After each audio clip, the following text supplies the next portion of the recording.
በስመ አብ ወወልድ ወመንፈስ ቅዱስ አሐዱ አምላክ አሜን። ሰላም የእግዚአብሔር ቤተሰቦች እንደምን አላችሁ? እግዚአብሔር ስሙ ከአጽናፈ ዓለም እስከ አጽናፈ ዓለም የተመሰገነ ይሁን። የእመቤታችን የቅድስት ድንግል ማርያም ስሟም የተመሰገነ ይሁን። የቅዱሳን ሊቃነ መላእክት፣ ነቢያት፣ ሐዋርያት፣ ደናግል፣ መነኮሳት፣ ቅዱሳን ጻድቃን ስማቸው እንደየክብራቸው እንደየማዕረጋቸው የተመሰገኑ ይሁኑ። ረድኤት በረከታቸው በእኛ ላይ ይደር። ዛሬ ቅዱስ ዑራኤል ነው። ቅዱስ ዑራኤል ረድኤት በረከቱ በእኛ በልጆች ላይ ይደር። የዘወትር ጥበቃው አይለየን። ቤተሰቦች በዛሬው ቪዲዮ ይዤላችሁ የመጣሁት ባለፈው ሳምንት በለቀቁት ቪዲዮ ላይ ኮሜንታችሁን አስፍሩና በአንድ ሰዓት ውስጥ የሚቀጥለው ቪዲዮ ቅድሚያ እሰጣለሁ ባልኩት መሰረት በጻፋችሁልኝን ኮሜንት ይዤ መጥቻለሁ። ህልማችሁን አሁንም መጻፍ እንዳትረሱ። እንደሚከተለው አቀርብላችኋለሁ፣ ተከታተሉኝ። ህልሙ ምን ይላል? ሰላም መምህር፣ ልጄ ዲያቆን ነው። በህልሙ እኔ እናቴና እህቴ ሰው ገላችሁ ብር የሞተ ሰውዬ ብር ወሰዳችሁ። ከዚያ ብሩን ተከፋፈላችሁ። አንቺ ጥቁር ዶሮና ጥቁር በግ ገዝተሽ ቤት አምጥተሽ ጠረጴዛ ላይ አስቀመጥሻቸው። ከዶሮዋ አፍ ውሃ ይወጣል አለኝ። እናቴ የወሰደችውን ብር ባንክ አስገባቸው። እህቴ ደግሞ የወሰደችውን ብር ቋጥራ ውሃ ውስጥ አስቀመጠችው። እኔ ብዬ የጻፍኩት የዲያቆኑ እናት ነኝ። ከዚያ በኋላ የተገለጹት የዲያቆኑ አያትና አክስት ናቸው። የጻፍኩት እናቱ ነኝ። ኦኬ፣ ግልጽ አድርጋ አስቀምጣልናለች። እሺ፣ ይህ አይነት ህልም በአይነቱ አስደንጋጭ ቢመስልም በቤተ ክርስቲያናችን አስተምሮ መሰረት ነገሮችን ረጋ ብሎ ማየት ይገባል። የህልም ከፋፍዬ ለማየት እሞክራለሁ። እያንዳንዱን እየተነተንኩ ነው የማቀርብላችሁ። ሰው መግደል፣ ከዛ ብር መካፈል፣ ሰው ገሎ ብር መካፈል። በመንፈሳዊ ትርጓሜው ሰው መግደል የግድ ቀጥተኛ ግድያን አያሳይም። ይልቁንም ሐሜትን፣ መከፋፈልን ወይም የአንድን ሰው ስም ማጥፋትን ሊያመለክት ይችላል። ብሩን መካፈላችሁ ደግሞ ቤተሰቡ ውስጥ በጋራ የሚሰራ ወይም የሚወራ ምናልባትም ለነፍስ የማይጠቅም ስራዎች፣ የማይጠቅሙ ለነፍስ የማይጠቅሙ ወሬዎች ነገር እንዳለ ሊጠቁም ይችላል። ልክ እንደ ሐሜትም ሊሆን ይችላል ማለት ነው። ጥቁር ዶሮና ጥቁር በግ ገዝተሽ አምጥተሽ ጠረጴዛ ላይ ማስቀመጥሽ ጥቁር ቀለም በህልም ውስጥ አብዛኛውን ጊዜ የሀዘን የጭንቀት ምልክት ነው። እነዚህን ገዝቶ ጠረጴዛ ላይ ማስቀመጥ በቤት ውስጥ ሊኖር የሚችልን ጭንቀት ወይም ያልተሰሩ መንፈሳዊ ግዴታዎችን ለምሳሌ ጸሎት ማቋረጥ፣ ስግደት ማቋረጥ ሊሆን ይችላል ማለት ነው። ጥቁር ዶሮ፣ ጥቁር በግ ለምሳሌ ቤት ውስጥ ግብር የለመደ ዛር መንፈስ ሊኖር ይችላል ማለት ነው። እሱን ሊጠቁም ይችላል። ዶሮ በህልም ማየት የራሔሉ መንፈስ ነው። የራሔሉ መንፈስ ቤት ውስጥ እንዳለ ይጠቁማል። ዶሮዋ ውሃ በአፏ ማውጣቷ ውሃ የህይወት ምልክት ቢሆንም ከዶሮዋ አፍ መውጣቱ የማይረባ ንግግር ወይም የሚፈስ በረከት ማጣት ሊሆን ይችላል። ምክንያቱም ከዶሮዋ አፍ ነው እየወጣ ያለው። ስለዚህ የማይረባ ንግግር ወይም በረከት ማጣት ተብሎ ሊተረጎም ይችላል ማለት ነው። አያትሽ ባንክ ማስገባትና እህትሽ ደግሞ ውሃ ውስጥ ማስቀመጧ፣ እናትሽ ባንክ ማስገባታቸው ነገሮችን ደብቆ የመያዝ ወይም ለወደፊት ስጋት የመጨነቅ ምልክት ሊሆን ይችላል። ለወደፊት የመጨነቅ የሆነ ስጋት አለ ማለት ነው። ነገሮችን ደበቅ አድርጎ፣ ስለዚህ የተደበቀ ነገር አለ። ስለዚህ ዛር መንፈስ ካለ አያትን መጠየቅ ይጠበቃል ማለት ነው። ግልጽ ማድረግ። እህትሽ ውሃ ውስጥ ማድረጓ ደግሞ ውሃ ውስጥ የተቀመጠ ብር አይጠቅምም። ይህ ማለት የሚደክሙበት የድካም ፍሬ አልባ ድካም መሆኑን ወይም በከንቱ ነገር ላይ ጊዜን ማጥፋት ሊያመለክት ይችላል ማለት ነው። ስለዚህ ትኩረት ማድረግ ያስፈልጋል ማለት ነው። እንደ አጠቃላይ ህልሙ እንደ መፍትሄ ማስቀመጥላችሁ ምንድነው? አስጨናቂ ህልም በምናይበት ጊዜ ለምሳሌ ይሄን አለመጨነቅ ያስፈልጋል፣ መደንገጥ አያስፈልግም። ምክንያቱም ሰይጣን በህልም በማስፈራራት የሰውን ሰላም ማናጋት ይወዳል። ስለዚህ ህልሙ እንደ መርዶ መቁጠር አያስፈልግም። ምን ማድረግ ያስፈልጋል? ጸሎት ማድረስ፣ ዲያቆኑም እንዲጸልይ እንዲሰግድ ማድረግ ያስፈልጋል። ቤትን በጸበል መርጨት ለቤት ሰላም መልካም ነገር ነው።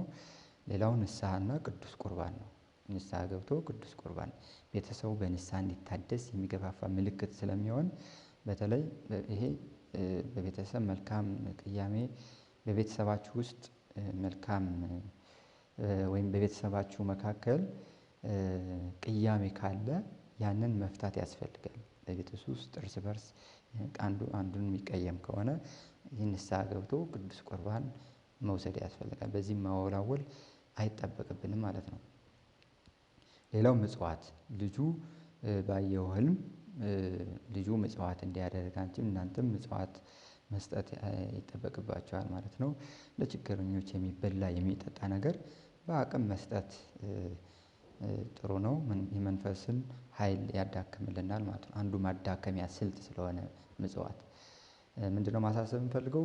ህልም አንዳንዴ የውጭ መናፍስት በዙሪያችን ያሉ መናፍስቶች ፈተና ስለሚሆን የዛር መንፈሱ ፈተና የሚያደርስብን ፈተና እንዳለ ሊጠቁም ይችላል። በእኛ ዙሪያ ያሉ ርኩሳን መናፍስት የሚያደርሱብን ፈተና ነው። በህልሙ ላይ ከልክ ላይ መጨነቅ አይጠበቅም። ይልቅ እግዚአብሔር ሆይ መጥፎውን አርቅልን ደጉን አቅርብልን ብሎ መጸለይ ይገባል ማለት ነው። ወደ ሌላኛው ህልም ሲሄድ ጂቢ የሚል ሰው ነው። ገዳም ውስጥ ሴት ናት መሰለኝ። ገዳም ውስጥ እያለሁ ነው ያየሁት። ህልሙም ቁጥር መዝግቢ ብሎ ያስጽፈኛል። ቁጥሩ ስልክ ቁጥር ይመስለኛል። በድጋሚ ይህን ህልም ሌላ ገዳም ሄጄ አየሁት። በሁለተኛው ሳየው እንዳይጠፋሽ እኔ ልጻፍልሽ ብሎ ጭኔ ላይ ይጽፍልኛል። ለአመት ባሌ በርበሬ ይዘሽ ነይ ቅመሙ እኔ ጋር አለ ይለኛል የሚል ህልም ነው። ገዳም ላይ በምትሄድበት ጊዜ ያየችው ህልም ነው የእህታችን። የህልም በሶስት ዋና ክፍሎች ከፍለን እናየዋለን። ሶስት ዋና ክፍል ከፍዬ ልተርጉምላችሁ። የቁጥር መመዝገብ ወይም የስልክ ቁጥር ይመስለኛል ያለችው በህልም በመንፈሳዊ ትርጉም ቁጥሮች ቀጠሮን የቃል ኪዳን ጊዜን ወይም የተወሰነ ትእዛዝ ያመለክታል ማለት ነው። ትርጉሙ ምንድነው? ቁጥር መዝግቢ መባሉ ከፈጣሪ የተሰጠሽ መንፈሳዊ አደራ ወይም ቃል ኪዳን እንዳትረሺ ማስጠንቀቂያ ነው። ስልክ ቁጥር መምሰሉ ደግሞ ቀጥተኛ ግንኙነት ያሳያል። ይህ ማለት ወደ እግዚአብሔር በጸሎት የምትቀርቢበት ልዩ ሰዓት ወይም የተለየ መንፈሳዊ ተግባር ያንቺ ያስለመድሽው ለምሳሌ 6 ሰዓት 3 ሰዓት ሊሆን ይችላል 9 ሰዓት ሊሆን ይችላል። ቋሚ የጸሎት ሰዓት እንዳለሽ እና ቋሚ የጸሎት ለምሳሌ ውዳሴ ማርያም መድገም ሊሆን ይችላል፣ ዳዊት ሊሆን ይችላል፣ ሰይፈ ስላሴ ሊሆን ይችላል።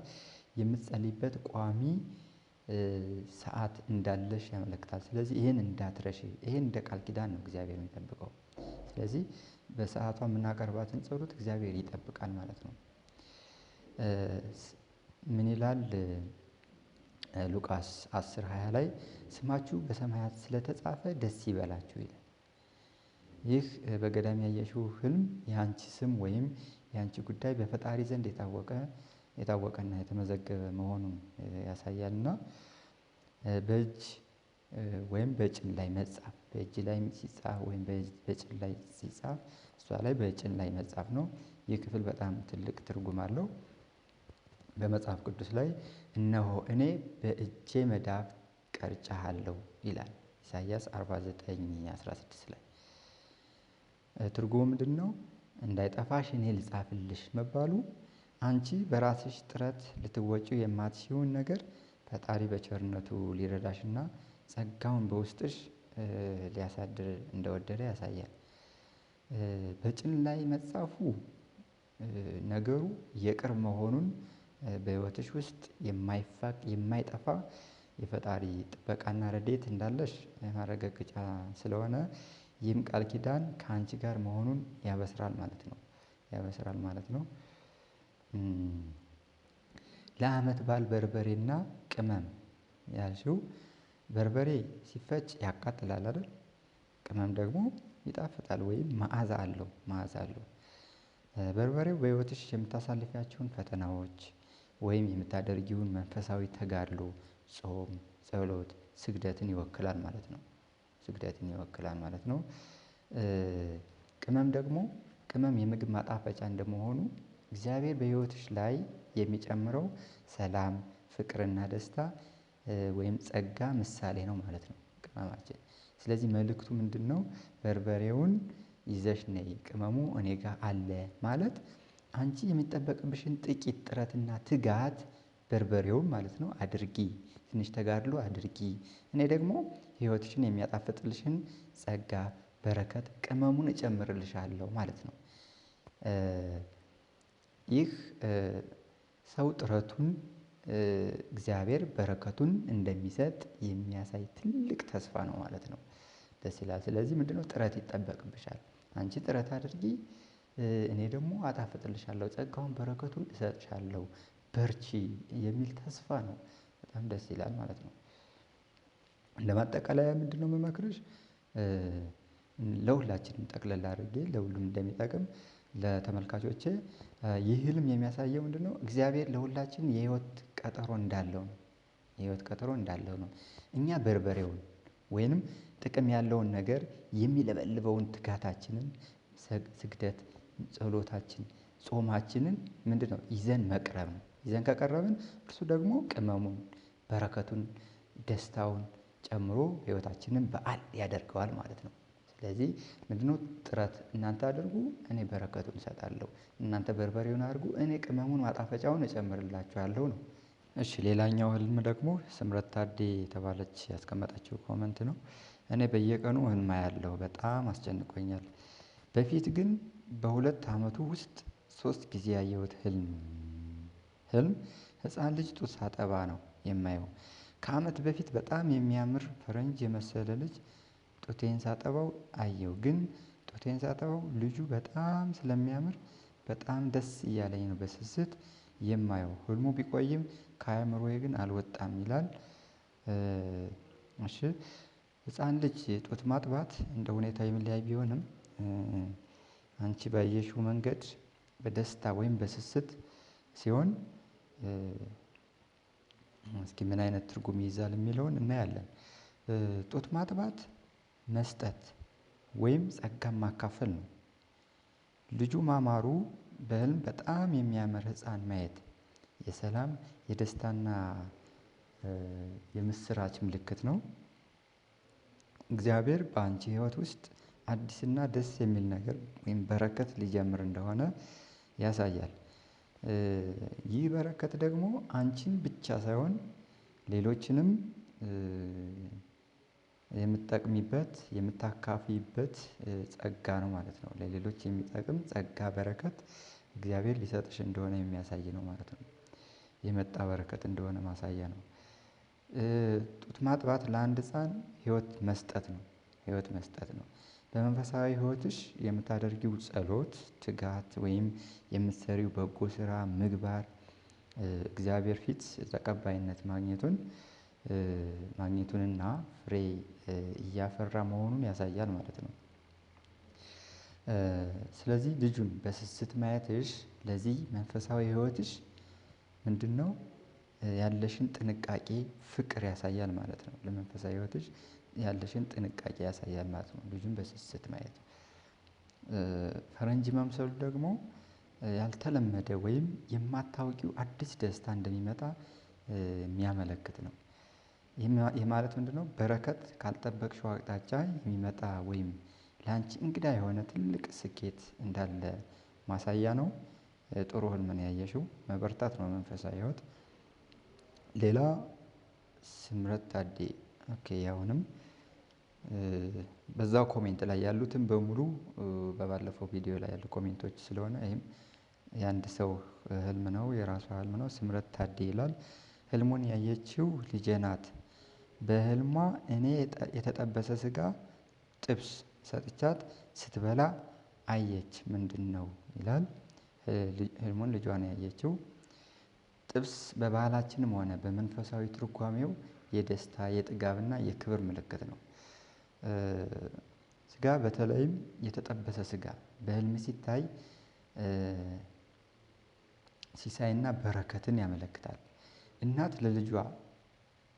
ለልጇ ስትሰጣት ማየት ደግሞ በረከቱ በቤተሰብ በኩል ወይም በአንቺ በእናቷ በኩል ማለት ነው በረከትና ጸሎት ምክንያት ለልጅሽ የሚተርፍ ስኬት እንደሚመጣ ያሳያል ማለት ነው።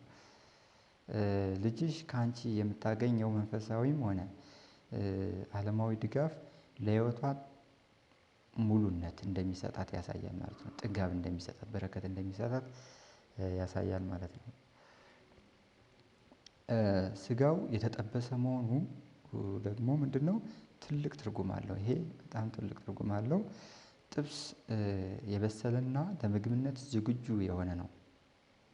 ለምግብነት ዝግጁ የሆነ ስለሆነ ይህ የሚያሳየው ምንድነው? ልጅሽ ወደፊት የምታገኘው ውጤት ወይንም ስኬት የበሰለ ያልተሰላቸና ለፍሬ የበቃ የሚሆን ነው ማለት ነው። ስለዚህ የለፋችበት ነገር ፍሬ አፍርቶ ለደስታ እንደሚበቃ ያመለክታል ማለት ነው። እናቷ ለልጇ ስጋ ስታበላ ማየት በመካከላችሁ ያለውን ጥልቅ ፍቅርና ከመንፈሳዊ አባቶች ዘንድ የሚሰጠውን አይነት የእናት ምርቃት ይወክላል ማለት ነው። ይህ ማለት ምንድነው? የእናት ምርቃትና ጸሎት ለልጅ መንገድ እንደሚከፍትላት ህይወቷም እንደ ስጋው ጣፋጭ እንደሚሆን የበሰለ እንደሚሆን አመላካች ነው ማለት ነው። ስለዚህ ከላይኛው ያየነው ህልም ጋር ማያያዝ ትችላለች። ከላይኛውም ጥሩ ህልም ነው ያየሽው። ልጅ ስታጠቢ ማየቱ በረከት ከእግዚአብሔር እንደሚመጣ ያሳያል።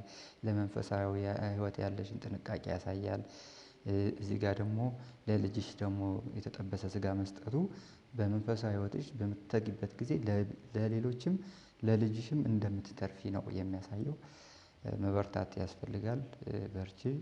እኛንም ብታስቢን ጥሩ ነው። ወልደ ሚካኤል ብለሽ አስቢኝ እህታችን። ሌላኛው ህልም ሳምሪ ሳም ይላል ስሙ።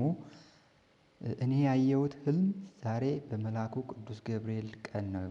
እሱም ጎረቤቴና የእሷ ሰራተኛ ሆነው አዲስ አንሶላ የኔን ለሁለት ይዘው ቁመቱንና ወርዱን እየለኩ በጀርባም በፊትም ያዩትና ይደነቃሉ።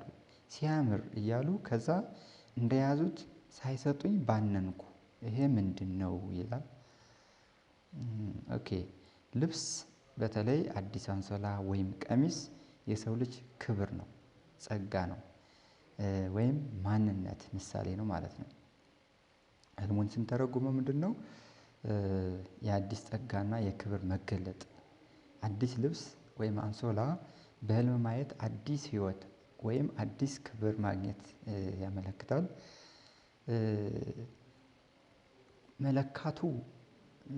መለካቱ ቁመቱንና ወርዱን መለካቱ ሰዎች የልብስሽን ቁመትና ወርድ መለከታቸው በአንቺ ህይወት ውስጥ የሚመጣው በረከት ላንቺ ልክ ተደርጎ የተሰጠ የተመጠነ መሆኑን ያሳያል ማለት ነው። መደነቃቸው ጎረቤትሽና ሰራተኛዋ ማየታቸውና መደነቃቸው እግዚአብሔር በአንቺ ህይወት የሚደረገው ነገር በሰዎች ዘንድ ምስክርነት የሚሰጥበትና የሚያስደንቅ እንደመሆኑ ያበስራል ማለት ነው። ሳይሰጡኝ ባነንኩ።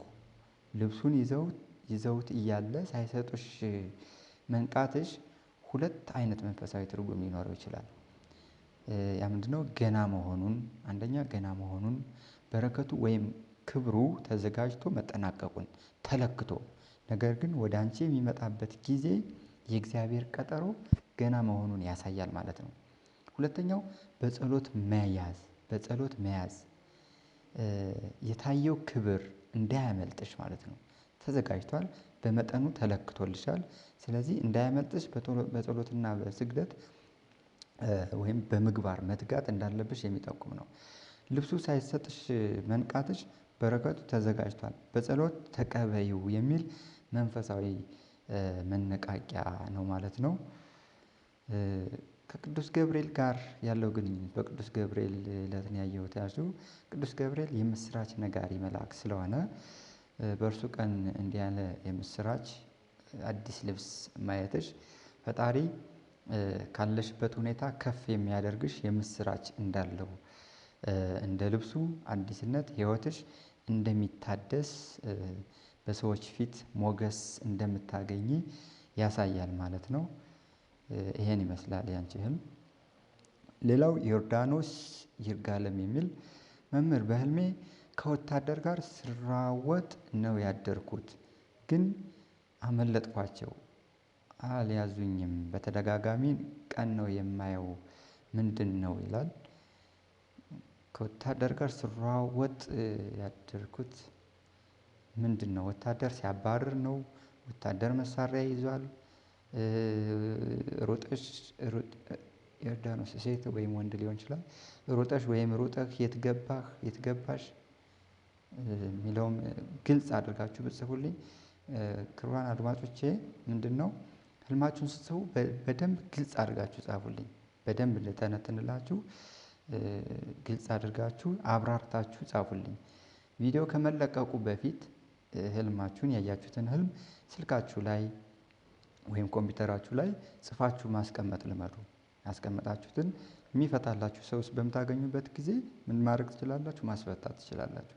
ስለዚህ አብራርታችሁ ቀድማችሁ ተዘጋጅታችሁ ቆዩና ከዛ ኮሜንት ላይ የተብራራውን በምታስቀምጡበት ጊዜ ለመፍታት ሙሉውን ግልጽልጽ አድርጎ ለመፍታት ይመቻል ማለት ነው። እስኪ ከወታደር ጋር ስሯሯጥ የሚለውን እንየው። ከወታደሮች ጋር መሯሯጥ እና ማምለጥ ብዙ ጊዜ በሰዎች ዘንድ የሚታይ መንፈሳዊ ተጋድሎን የሚያመለክት ነው። በተደጋጋሚ ማየትሽ ደግሞ መልእክቱ ትኩረት የሚሻ መሆኑን ያሳያል ማለት ነው። በመጽሐፍ ቅዱስ ወታደር ወይም ሰራዊት የመንፈሳዊ ውጊያ ምሳሌ ነው። ቅዱስ ጳውሎስ በኤፌሶን 6 ምዕራፍ 6:12 ላይ መጋደላችን ከደምና ከስጋ ጋር አይደለምና ይላል። ስለዚህ ወታደሮቹ በህይወትሽ የሚገጥሙሽን ፈተናዎች፣ የሰይጣን ውጊያዎችን ወይም በአካባቢሽ ያሉ ተጽዕኖዎችን ሊወክሉ ይችላሉ ማለት ነው። መሯሯጡ በህይወትሽ ውስጥ ያለሽን ከፍተኛ ጥረትና ተጋድሎ ያሳያል ማለት ነው። ስለዚህ በመንፈሳዊ ህይወት በምናደርገው ምንድነው? ጥረት ነው ማለት ነው። ተጋድሎ ነው ማለት ነው። ስለዚህ በመንፈሳዊ ህይወት በምናደርገው ጥረት ምንድነው? እየሮጥን ነው፣ እያመለጥን ነው ማለት ነው። ከዲያብሎስ እያመለጥን ነው፣ ከእጁ እያመለጥን ነው። በመንፈሳዊ ተጋድሎ እያመለጥን ነው ማለት ነው። ማምለጥሽ ምንድነው? ይህ ትልቁ የምስራች የሚሆን ነው። ጥሩ ነገር ነው። ምንድነው? ፈተናው ቢበዛም ጠላቶችሽ ወይም ፈተናዎችሽ ሊያሸንፉሽ እንደማይችሉና በእግዚአብሔር እርዳታ ሁልጊዜም ድል አድራጊ እንደምትሆኝ ያሳያል። በምትሰግጂበት በምትጸልይበት ጊዜ እያመለጥሽ ነው፣ በእግዚአብሔር ኃይል እያመለጥሽ ነው ማለት ነው። ወታደሮቹ ሰውን ለማሰር ወይም ለመያዝ እንደሚሮጡ ሁሉ በህይወትሽ ሊያስሩሽ የሚፈልጉ የሚያስጨንቁሽ የሆነ ሀሳብም ሊሆን ይችላል፣ ዲያብሎስም ሊሆን ይችላል ወይም ችግሮች ሊኖሩ ይችላሉ ማለት ነው። አልያዙኝም ማለትሽ እነዚህ ችግሮች አንቺን ጥለው ሊጥሉሽ አይችሉም ማለት ነው። ከክፉ ነገር ሁሉ አምላክ እየጠበቀሽ እያስመለጠሽ እንደሆነ ማረጋገጫ ነው። ህልሙ በተደጋጋሚ መታየቱ ሁልጊዜ ነቅተሽ ጠብቂ ለማለት ነው። እግዚአብሔር ንቂ፣ ትጊ እያለ መልእክት እየላከ ነው ማለት ነው። እኛ አልነቃ ስንል በተደጋጋሚ ህልሙን እናያለን ማለት ነው። ወታደር ሁልጊዜ ዝግጁ ነው። አንቺም በመንፈሳዊ ህይወትሽ በጸሎት፣ በስግደት፣ በጾም ዘና እንዳትይ ለላ እንዳትይ ሁልጊዜም ዝግጁ እንድትሆኚ የሚጠቁም መለኮታዊ ማሳሰቢያ ነው።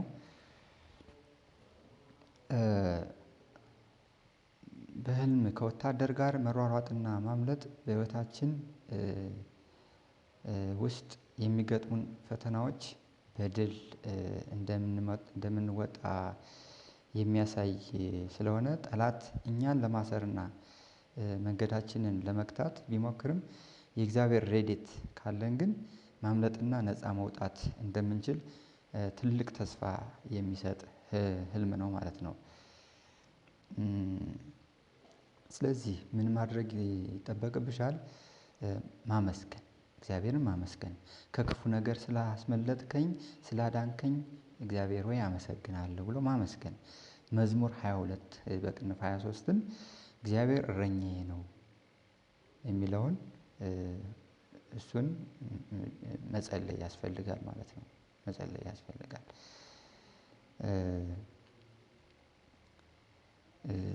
አሁን ይሄ በጣም ህልሙን አብራርተሽ ወታደሮቹ ሲያሳድዱሽ ወይም ሲያባርሩሽ መሳሪያ ይዘው ነበር ወይምስ ዝም ብለው ነው? ስታመልጪ ወዴት ገባሽ? ቤተክርስቲያን ውስጥ ወይም የሆነ ቤት ውስጥ የሆነ መደበቂያ ውስጥ ወይም የሆነ ሰው አስጣለሽ ወይ የሚለውን ግልጥልጥ ተደርጎ ቢቀመጥ ይበልጥ ጥርት ያለ ህልም ይሆን ነበር ማለት ነው። ለነበረን ሰዓት የእግዚአብሔር ስሙ የተመሰገነ ይሁን። በሚቀጥለው ቪዲዮ ቅድሚያ እንድሰጣችሁ አሁኑኑ 1 ሰዓት ሳይሞላ ኮሜንታችሁን ህልማችሁን አስቀምጡልኝ። መልካም ጊዜ ይሁንላችሁ። ሰላም ቆዩ። አመሰግናለሁ።